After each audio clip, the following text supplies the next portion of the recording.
లాల్ దర్వాజా ఆలయ విస్తరణ పనులు వెంటనే చేపట్టాలని డిమాండ్ చేశారు.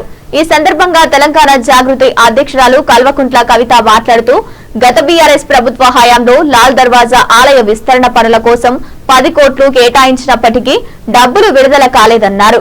కానీ ఇప్పుడు కాంగ్రెస్ ప్రభుత్వం వచ్చాక లాల్ దర్వాజా ఆలయ విస్తరణ పనుల కోసం 10 కోట్ల నుంచి 20 కోట్లకు పెంచుతూ అదే రోజు జీవో జారీ చేస్తామని ముఖ్యమంత్రి రేవంత్ రెడ్డి అసెంబ్లీలో వాగ్దానం చేసినప్పటికీ నేటికి నిధులు విడుదల కాలేదన్నారు.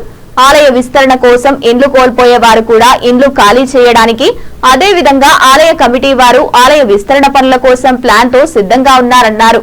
వెంటనే రాష్ట్ర ప్రభుత్వం ముందుకు వచ్చి 5 ఇండ్లను కోల్పోతున్న బాధితులకు వెంటనే చెక్కులు పంపిణీ చేసి అమ్మవారి ఆలయ అభివృద్ధికి కృషి చేయాలని డిమాండ్ చేశారు. 10 కోట్లు కాదు 20 కోట్లు ఇస్తామని చెప్పిన కాంగ్రెస్ ప్రభుత్వం 10, 20 ఏమీ ఇవ్వలేదన్నారు. ఒకవైపు ఆకాశాన్ని అంటుతున్న ధరలను దృష్టిలో పెట్టుకుని వెంటనే లాల్ దర్వాజా ఆలయ విస్తరణ పనులు చేపట్టాలని డిమాండ్ చేశారు.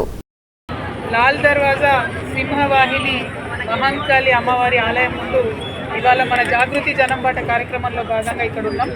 మరి అంతకుముందు బీఆర్ఎస్ గవర్నమెంట్ ఉన్నప్పుడు ఒక 10 కోట్ల రూపాయలు ఈ గుడి చుట్టుపక్కల ఇండ్ల ల్యాండ్ అక్వైర్ చేసి గుడిని విస్తరించడానికి కేటాయించడం జరిగింది.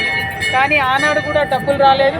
మళ్ళీ ఇప్పుడు కాంగ్రెస్ ప్రభుత్వం వచ్చిన తర్వాత ఆ 10 కోట్ల నుండి 20 కోట్లకు పెంచుతూ అదే రోజు జీవో ఇస్తామని గౌరవ ముఖ్యమంత్రి గారు వాగ్దానం చేసినప్పటికీ, అసెంబ్లీలో చెప్పినప్పటికీ అవి ఇంతవరకు కూడా డబ్బులు రాకుండా ఉన్నాయి.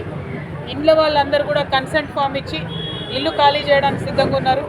టెంపుల్ వాళ్ళు మరి ప్రణాళికను గుడి విస్తరణకు అన్ని రకాల ప్లాన్లతో సిద్ధంగా ఉన్నారు. కేవలం ప్రభుత్వం ఇచ్చిన మాట ప్రకారం ముందుకొచ్చి చెక్కుల పంపిణీ చేసి ఆ 5 ఇండ్లు ఎవరైతే ఉన్నారో వారికి చెక్కుల పంపిణీ చేసి మరి అమ్మవారి ఆలయ అభివృద్ధి కోసం కృషి చేయవలసిందిగా నేను డిమాండ్ చేస్తా ఉన్నాను. మరి 10 కోట్లు కాదు 20 కోట్లు ఇస్తామన్నటువంటి గవర్నమెంట్ 10 ఇవ్వలేదు, 20 ఇవ్వలేదు. పని ఆగిపోయి ఉంది. ఒక పక్క ధరలు ఆకాశానికి పోతున్నాయి. కాబట్టి త్వరితగతిన ఈ నిర్ణయం తీసుకొని అమ్మవారి ఆలయ అభివృద్ధికి కృషి చేయాలని చెప్పి డిమాండ్ చేస్తున్నాను. Thank you. జై తెలంగాణ.